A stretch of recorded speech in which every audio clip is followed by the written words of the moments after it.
नमस्कार, रफ्तार मीडिया में आपका स्वागत है। आपके साथ मैं रीना झा बालियान। खबरों का रुख करेंगे, लेकिन उससे पहले एक नजर डालते हैं इस वक्त की हेडलाइंस पर।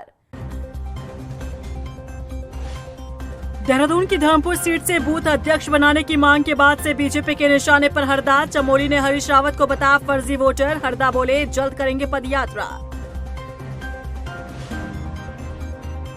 उत्तराखंड वन विभाग के नए मुखिया रंजन कुमार मिश्र ने संभाला पदभार। फॉरेस्ट फायर और मानव वन्यजीव संघर्ष को रोकने पर रहेगा फोकस। वन संरक्षण पर दिया जाएगा ध्यान। बनभूलपुरा रेलवे अतिक्रमण मामले में कल होगी सुनवाई। सुप्रीम कोर्ट में सुनवाई से पहले बनभूलपुरा में पुलिस प्रशासन अलर्ट। सुरक्षा और कानून व्यवस्था के पुख्ता इंतजाम।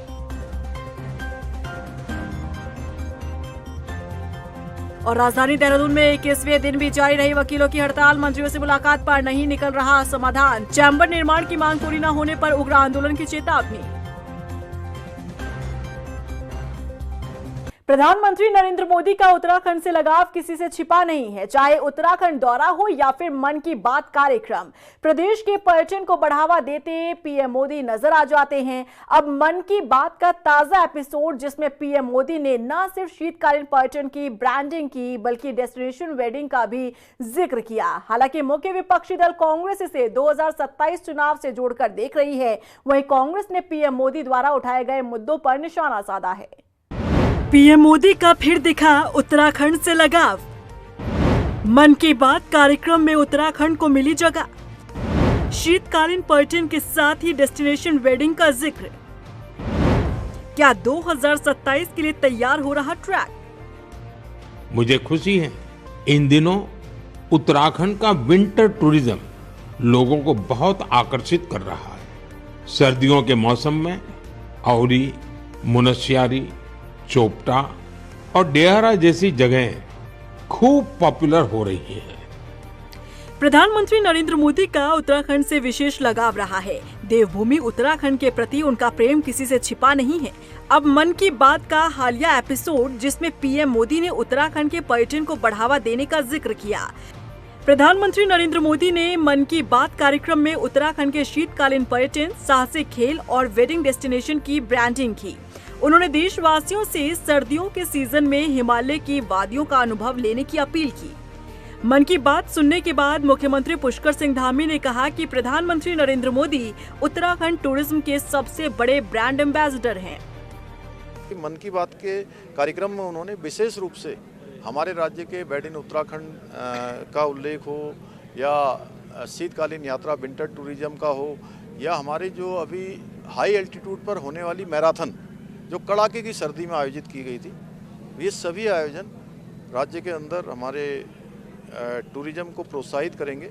और मैं कहना भी चाहता हूँ सभी से, क्योंकि मैंने अभी यहाँ भी सभी देश भर के आए हुए हमारे विद्यार्थियों से, छात्रों से भी आह्वान किया है कि शीतकाल में जहाँ देश के अनेक स्थानों पर सूर्यदेव के दर्शन ही नहीं होते हैं, महीनों महीनों तक धुंध लगी होती है, बादल लगे होते हैं, कोहरा छाया होता है, वहाँ उत्तराखंड में आएंगे तो उनको एक अच्छा परिदृश्य दिखाई देगा। सीधे सूर्यदेव के दर्शन धरती से सीधे उनका कनेक्ट होता हुआ दिखाई देगा।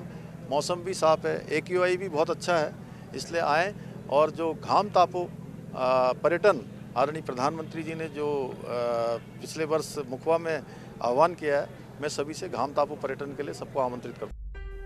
पीएम मोदी ने जिस तरह से मन की बात कार्यक्रम में उत्तराखंड और यहाँ के पर्यटन को लेकर जिक्र किया, सियासी जानकार इसे 2027 से जोड़कर देख रहे हैं। माना जा रहा है कि 2027 विधानसभा चुनाव को लेकर पीएम मोदी का उत्तराखंड पर फोकस नजर आ रहा है। पीएम मोदी ने उत्तराखंड पर जितना ध्यान दिया है, 2027 चुनाव में किसी भी सूरत में राज्य बीजेपी के हाथ से ना निकल जाए, यही कारण है कि अभी से ही ट्रैक तैयार किया जा रहा है। वहीं मुख्य विपक्षी दल कांग्रेस ने पीएम मोदी द्वारा मन की बात कार्यक्रम में उठाए गए मुद्दों को लेकर निशाना साधा है। निश्चित तौर पे वोट चाहिए ना। यहाँ पर सारा प्रदेश इस समय त्राहिमाम कर रहा है। अभी आपने देखा उपनल कर्मचारी 15 दिन के हड़ताल करके गए। आपने देखा बेरोजगार संघ के लोग हड़ताल करके गए। आपने देखा कि देहरादून राजधानी के अधिवक्ता सड़कों पर हैं, आंदोलन कर रहे हैं। पूरे प्रदेश के अंदर पेपर लीक, पूरे प्रदेश के अंदर नकल, पूरे प्रदेश के अंदर खनन, पूरे प्रदेश के अंदर शराब, पूरे प्रदेश के अंदर बेटियों के ऊपर अत्याचार, नाचार, दुराचार, पूरा प्रदेश त्राहिमाम कर रहा है। उनको मालूम है कि इस बार सरकार की विदाई तय है, तो इसलिए अब उनका ये स्टाइल है, ये मोदी स्टाइल कहते हैं इसको, कि जैसे ही उनको पता है कि चुनाव है तो चुनाव को जीतने के लिए वो कुछ भी करेंगे। पहले तो कांग्रेस के नेताओं को जो इस तरीके का वक्तव्य दे रहे हैं उनको अपनी याददाश्त को ठीक करना चाहिए। शायद उनमें न याददाश्त की कमी है या जानकारी की कमी है, मुझे ऐसा लगता है, क्योंकि प्रधानमंत्री जी के मन में हमेशा उत्तराखंड रहता है और लगातार वो उत्तराखंड की बात करते रहते हैं। ये हमें अगर उन्हें गलतफहमी है कि उन्होंने शायद अब ये बात करी, तो मैं आपसे ये कहूंगी कि ये जो वेड इन उत्तराखंड की बात है ये उन्होंने मन की बात में तो कही ही कल के, लेकिन उससे पहले जब वो इन्वेस्टर समिट में आए थे, वो इन्वेस्टर समिट 1 साल पहले था 2024 में, तब उन्होंने वेड इन उत्तराखंड की बात करी थी। प्रधानमंत्री नरेंद्र मोदी ने मन की बात कार्यक्रम में करीब 2.5 मिनट उत्तराखंड के मुद्दों को दिया, जिसमें वो शीतकालीन पर्यटन और डेस्टिनेशन वेडिंग पर फोकस करते नजर आए। पीएम मोदी ने धामित सरकार के प्रयासों की तारीफ करते हुए एक तरह से प्रदेश सरकार के कार्यों पर अपनी सकारात्मक मुहर लगाने का काम किया। इससे साफ है कि केंद्र सरकार सीएम धामी के कार्यों से खुश है, और जहां 2027 को लेकर राजनीति गर्म नजर आ रही है, तो वहीं पीएम मोदी और सीएम धामी का रिश्ता भी मजबूत नजर आ रहा है। जाहिर है 2027 चुनाव से पहले यदि पीएम मोदी समय समय पर उत्तराखंड की तारीफ कर जाएं, तो चुनाव के दौरान इसका सकारात्मक रूप भी नजर आएगा। रफ्तार मीडिया के लिए देहरादून से अशोक कुमार के साथ ब्यूरो रिपोर्ट।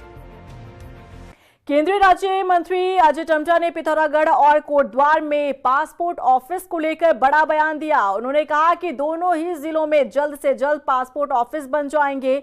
बता दें कि हाल के दिनों में बीजेपी सांसद अनिल बलूनी ने अपने संसदीय क्षेत्र में पासपोर्ट ऑफिस को लेकर हो रही ढिलाई पर नाराजगी जाहिर की थी। उन्होंने कहा था कि उनके खुद के प्रयासों के बाद भी क्षेत्र में अब तक पासपोर्ट ऑफिस नहीं बन पाया है। पासपोर्ट ऑफिस क्या है कि पोस्ट ऑफिस के साथ भी ये मिलकर के ये योजना रहती है, जहाँ छोटे पासपोर्ट ऑफिस होते हैं।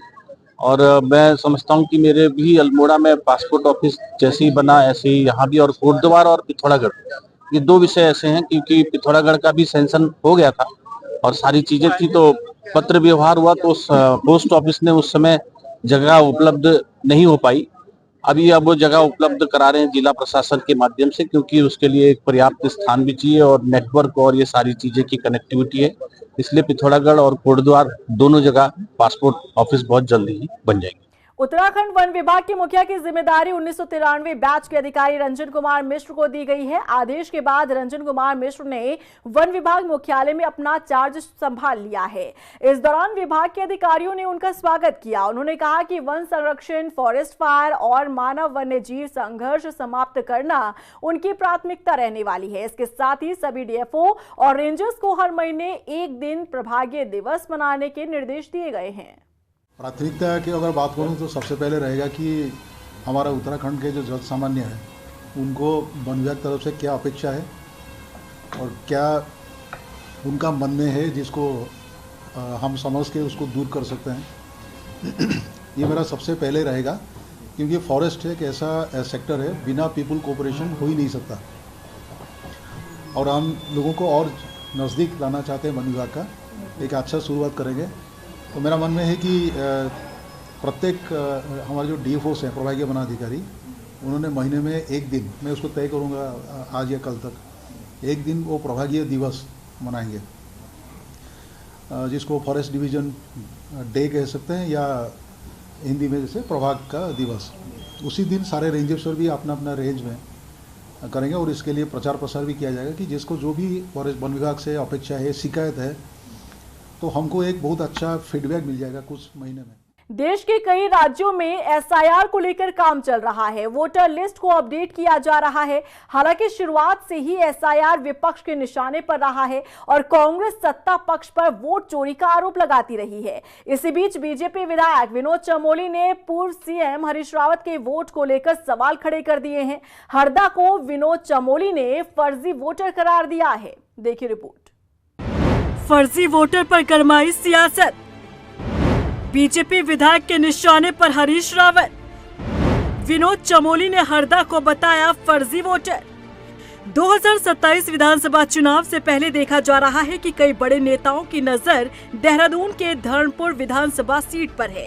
हाल ही में पूर्व मुख्यमंत्री और कांग्रेस के वरिष्ठ नेता हरीश रावत ने सीट पर खुद को बूथ अध्यक्ष बनाने की बात कही, तो वहीं धर्मपुर के माजरा में भी हरदा भ्रमण पर पहुंचे। इस बीच धर्मपुर सीट से विधायक विनोद चमोली ने बड़ा बयान दिया है। उन्होंने कहा कि हरीश रावत माजरा में फर्जी वोटर बने हैं। सही मायने में एसआईआर ऐसे ही लोगों के लिए है जो फर्जी वोटर बने हुए हैं। हरीश रावत हरिद्वार में रहते हैं, दिल्ली में रहते हैं, रहने वाले पहाड़ के हैं, तो जहां उनका निवास है चाहे किराए पर ही रहते हों वहां वो वोटर बन सकते हैं। लेकिन धर्मपुर के माजरा में 74 नंबर बूथ पर वोटर बनना कहां का औचित्य है। विनोद चमोली ने कहा कि जब एसआईआर आएगा तो हरीश रावत का नाम वहां से काटा जाएगा। माननीय हरीश रावत जी का, जब हरीश रावत जी ने अपनी पार्टी में कहा कि मैंने प्रदेश अध्यक्ष को लिखा है कि मुझे धर्मपुर के बूथ का काम सौंप दिया जाए, तो जब मैंने पता लगा तो पता चला कि 74 नंबर बूथ है और 717 उनका नंबर है।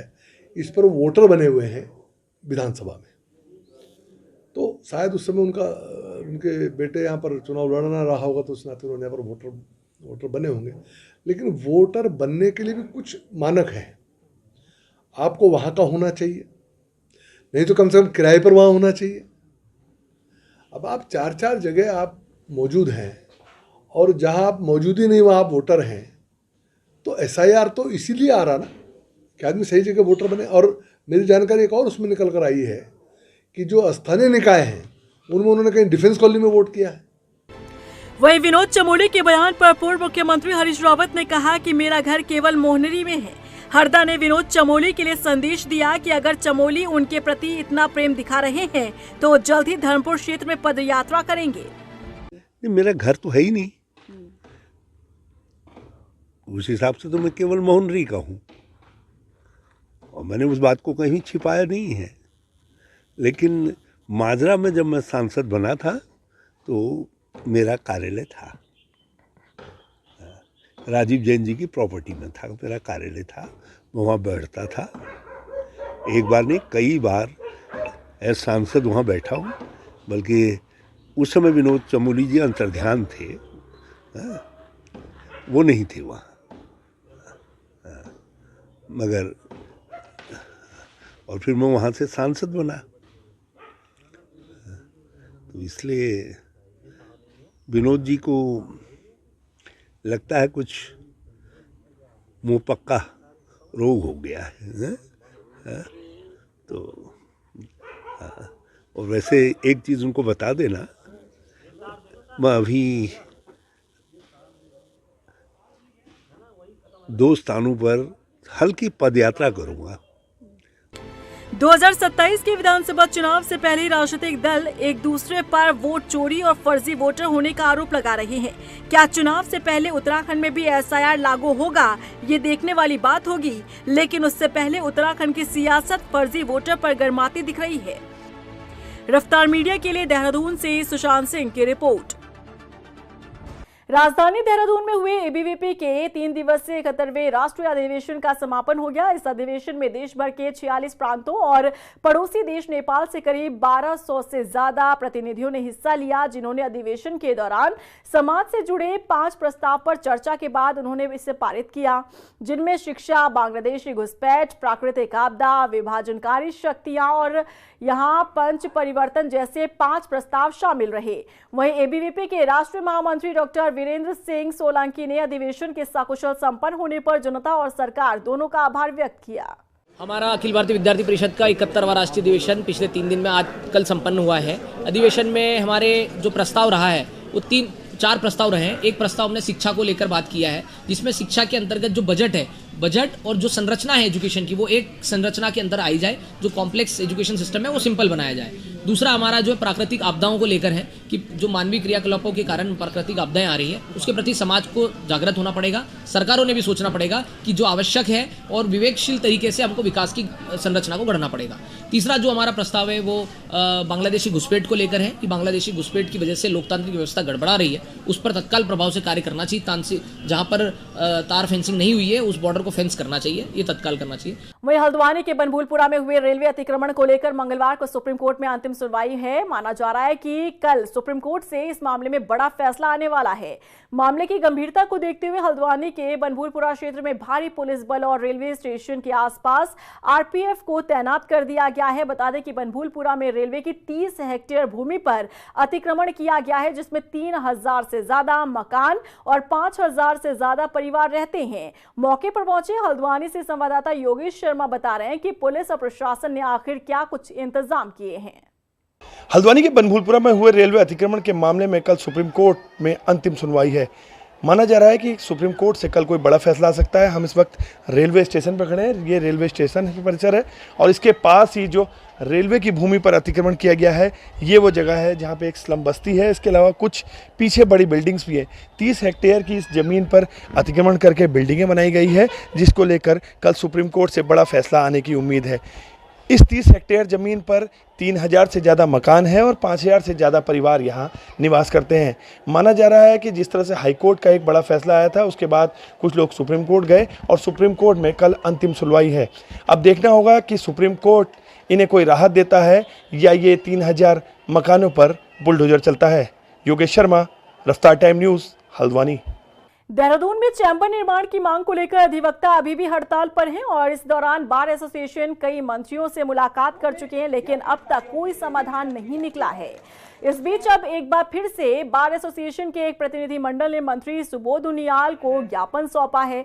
बार एसोसिएशन के अध्यक्ष का कहना है कि मुख्यमंत्री हमारी मांगों को अनसुना कर रहे हैं, लेकिन जब तक मांग पूरी नहीं हो जाती तब तक हड़ताल जारी रहेगी। अधिवक्ताओं ने उग्र आंदोलन की भी चेतावनी दी है। देखिए, हम 10 नवंबर से लगातार हड़ताल पे हरिद्वार रोड पे हम बैठे हुए हैं और हमारी मांग ये है कि जब और राज्यों में सरकार बना के वकीलों को चैम्बर दे रही है तो यहाँ क्यों नहीं दे रही है।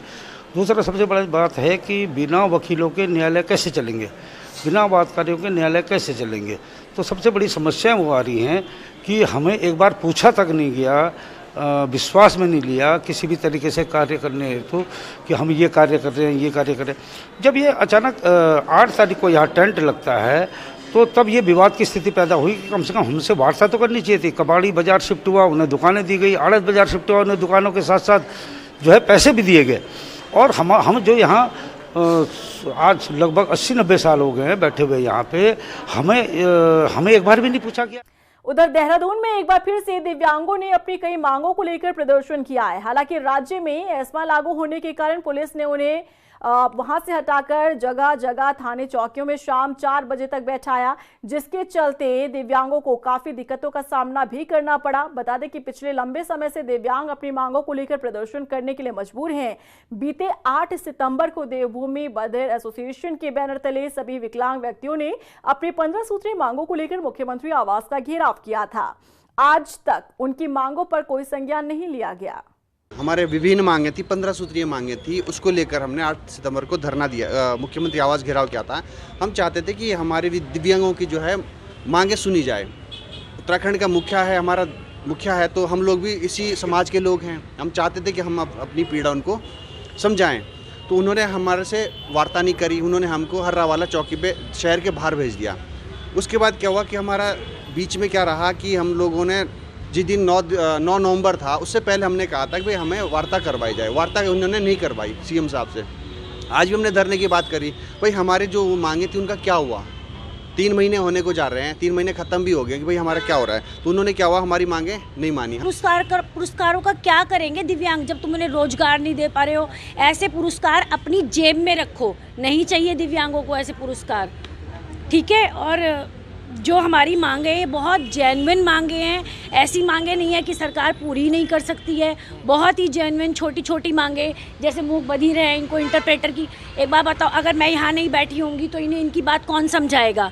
विभागों में इंटरप्रेटर चाहिए और बैकलॉग भर्ती, बहुत जेन्युइन मांगे हैं। स्पेशल एजुकेटर की मांग, मतलब जो इतनी छोटी छोटी मांगे हैं जो सरकार आराम से पूरी कर सकती है। वहीं राजधानी देहरादून में ड्रग्स फ्री कैंपस अभियान के तहत निजी शिक्षण संस्थानों में बिना सूचना के पुलिस औचक निरीक्षण कर रही है, जिसमें पुलिस प्रशासन और डॉक्टरों की संयुक्त टीम शामिल है। टीम ने 100 छात्र छात्राओं का ड्रग्स किट से यूरिन टेस्ट किया। एसएसपी अजय सिंह ने बताया कि छात्र छात्राओं को कड़ा संदेश दिया गया है कि अगर कोई भी छात्र किसी भी तरह के नशे का सेवन करता पाया जाता है तो उसके खिलाफ कार्रवाई की जाएगी। ड्रग्स फ्री देवभूमि अभियान के तहत प्रदेश भर में नशा तस्करों चाहे इनकी हिस्ट्री शीट खोली जा रही है और साथ ही साथ जो है जो भी कार्रवाई जो इन्फोर्समेंट की है चाहे वो पिट एनडीपीएस में निरुद्ध करने को सभी जगह चलाई जा रही है। इसको देखते हुए देहरादून में चूंकि एजुकेशनल इंस्टीट्यूट्स बहुत ज़्यादा हैं और कहीं ना कहीं युवा भ्रमित होकर ड्रग्स की चपेट में आ जाते हैं या कहीं वो लत लग जाती है। इसको देखते हुए ड्रग फ्री कैंपस अभियान भी शुरू किया गया जिसमें ऐसे 42,000 छात्र छात्राएँ हैं जिनके द्वारा इसमें एक एफिडेविट लिया गया है पुलिस द्वारा, जिसमें उनके द्वारा सहमति भी व्यक्त की गई है कि पुलिस द्वारा या प्रशासन द्वारा मेडिकल टीम द्वारा उनका कभी भी आकस्मिक रूप से यूरिन टेस्ट ब्लड टेस्ट कराया जा सके। इसको देखते हुए लगातार टीम बनाकर इसमें आकस्मिक रूप से जो बोर्डिंग है या जहां पर हॉस्टल्स हैं वहां पर सुपरविजन में जो है रैंडमली टेस्ट किया जा रहा है। कुंभ 2027 को लेकर हुई मुख्यमंत्री धार्मिक संतों के साथ बैठक पर सवाल उठाने वाले 2 महामंडलेश्वरों पर एक्शन लिया गया है। जूना अखाड़े के अंतर्राष्ट्रीय अध्यक्ष श्री महंत मोहन भारती महाराज ने अपने 2 महामंडलेश्वर स्वामी यतीन्द्रानंद गिरी महाराज और महामंडलेश्वर स्वामी प्रबोधानंद गिरी महाराज को अखाड़े से निष्कासित कर दिया है। बता दें कि अखाड़े के खिलाफ बयानबाजी और अखिल भारतीय अखाड़ा परिषद से अलग अखिल भारतीय आश्रम परिषद के गठन की घोषणा करने का आरोप है। दिल्ली धमाके के बाद से उत्तराखंड को अलर्ट मोड पर रखा गया है। दून पुलिस आम जनता की सुरक्षा के लिए लगातार चेकिंग अभियान चला रही है। पुलिस की अलग अलग टीमों द्वारा तड़के सुबह से ही सीमावर्ती चेक पोस्टों और आंतरिक मार्गों पर आने वाले वाहनों और व्यक्तियों पर निगरानी रखी जा रही है। साथ ही बाहरी राज्यों से आने वाले व्यक्तियों से पूछताछ कर सत्यापन अभियान भी चलाया जा रहा है। दिल्ली की घटना के उपरांत जो है उत्तराखंड में भी हाई अलर्ट के लिए निर्देश प्राप्त हुए थे। खासकर राजधानी देहरादून में जिस तरह के सामरिक महत्व के प्रतिष्ठान है और अंतर्राज्यीय जनपदों से जुड़ा हुआ है और साथ ही साथ इसमें यहाँ देखा है टूरिस्ट भी काफ़ी संख्या में यहाँ पर आते हैं। इसको देखते हैं आकस्मिक रूप से जो निर्देश प्राप्त हुए उसमें विभिन्न क्षेत्राधिकारी के नेतृत्व में 1.5 से 2 घंटे आकस्मिक रूप से विभिन्न स्थानों पर समय बदल के चेकिंग की जाती, चाहे वो देर रात्रि हो चाहे प्रातः हो। और इसमें पूरा ख्याल रखा जाता है कि जो हमारे हैंडल डिटेक्टर हैं, कोई चीज़ चेक करनी है, हमें वाहन चेक करना है, उनके सामान को चेक करना है, तो पूरी थॉरोली चेक किया जाए। साथ ही साथ जब ये चेकिंग हो, खासकर अंतर राज्य जो हमारे चेक पोस्ट हैं, तो पूरी तरह से वो आर्म्ड हो और जो एहतियात होती है उसको बरता जाए। तो उसको देखते हुए आज प्रातः भी चेकिंग अभियान चलाया गया और विभिन्न स्थानों पर डेली या हर दूसरे दिन कहीं ना कहीं आकस्मिक रूप से इस अभियान को चलाया जा रहा है। वहीं दिल्ली धमाके के बाद से हरिद्वार पुलिस अलर्ट मोड पर है। एसएसपी प्रमेंद्र डोभाल के निर्देश पर लगातार चेकिंग अभियान चलाया जा रहा है। एसएसपी ने बताया कि सभी थानों के अधिकारियों और विशेष टीमों को चौकसी बढ़ाने के निर्देश दिए गए हैं, जिसके तहत सुबह 5 बजे से 7 बजे तक की गई चेकिंग में सकारात्मक परिणाम सामने आए हैं। पुलिस टीमें मुख्य बाजार, बस स्टैंड, रेलवे स्टेशन और भीड़भाड़ वाले स्थानों पर विशेष सतर्कता के साथ निगरानी कर रही है। देखिए, लाल किला के पास में हुए जो बम धमाके के बाद से और जिस प्रकार की जो सुरक्षा को लेकर जो चिंताएं बनी थी, उसको लेकर हरिद्वार पुलिस लगातार काम कर रही है और उसमें हमारे सभी ऑफिसर्स, सारे पुलिस अधिकारी, थाना स्तर के अधिकारियों के द्वारा भी चेकिंग अभियान लगातार किए जा रहे हैं और इसमें लगातार इसमें और गहनता आ रही है। मैं सभी लोगों को आज सुबह भी 5 बजे से लेकर 7, साढ़े 7 बजे तक की जो हमारी चेकिंग थी उसका बड़े पॉजिटिव परिणाम निकले हैं। ये जो अभियान है ये लगातार जारी है। वहीं सितारगंज में गौ संरक्षण स्क्वाड कुमाऊं यूनिट टीम ने मुखबिर की सूचना पर छापा मारकर गौ मांस बरामद किया है। वहीं पुलिस को देखकर आरोपी मौके से फरार हो गए। उधर बजरंग दल ने मौके पर पहुंचकर गौ तस्करों के खिलाफ प्रदर्शन किया और कड़ी कार्रवाई की मांग की। वहीं फरार आरोपी के खिलाफ मुकदमा दर्ज कर तलाश शुरू कर दी गई। वार्ड नंबर 12 सितारगंज में प्रकरण हुआ है। वहाँ जैसे डिलीवरी बॉय आपने देखा होगा सामान कोरियर करता है, तो वहाँ कोरियर के रूप में गौ मांस बेचा जा रहा है। अब देखो, पहले तो हम लोगों ने जब हमें गाड़ियाँ मिलती थी हम गाड़ियाँ रोकते थे, जब भी हमें ट्रक मिले हमने ट्रक रोके, हमने सारी कोशिशें की हैं। अब इन लोग के नए नए पैतरे आ रहे हैं कि भाई अब एक बात समझो, वो यूए नंबर की बाइक है, ठीक है, यूए नंबर की बाइक वहाँ बरामद भी हुई है और वो जो गौवंश को बेच रहा था, कटे हुए गौवंश को, वो फरार हो गया था। पुलिस उसमें अपनी कार्रवाई कर रही है। मैंने भी प्रशासन से 12 घंटे का समय मांगा है। अगर 12 घंटे में कार्रवाई नहीं होगी तो मैं इसी थाने के बाहर बैठूंगा। और इसी के साथ फिलहाल इस बुलेटिन में बस इतना ही, लेकिन चलते चलते एक नजर डालते इस वक्त की हेडलाइंस पर। देहरादून की धर्मपुर सीट से बूथ अध्यक्ष बनाने की मांग के बाद से बीजेपी के निशाने पर हरदा। चमोली ने हरीश रावत को बताया फर्जी वोटर। हरदा बोले जल्द करेंगे पदयात्रा। उत्तराखंड वन विभाग के नए मुखिया रंजन कुमार मिश्र ने संभाला पदभार। फॉरेस्ट फायर और मानव वन्यजीव संघर्ष को रोकने पर रहेगा फोकस। वन संरक्षण पर दिया जाएगा ध्यान। बनभूलपुरा रेलवे अतिक्रमण मामले में कल होगी सुनवाई। सुप्रीम कोर्ट में सुनवाई से पहले बनभूलपुरा में पुलिस प्रशासन अलर्ट। सुरक्षा और कानून व्यवस्था के पुख्ता इंतजाम।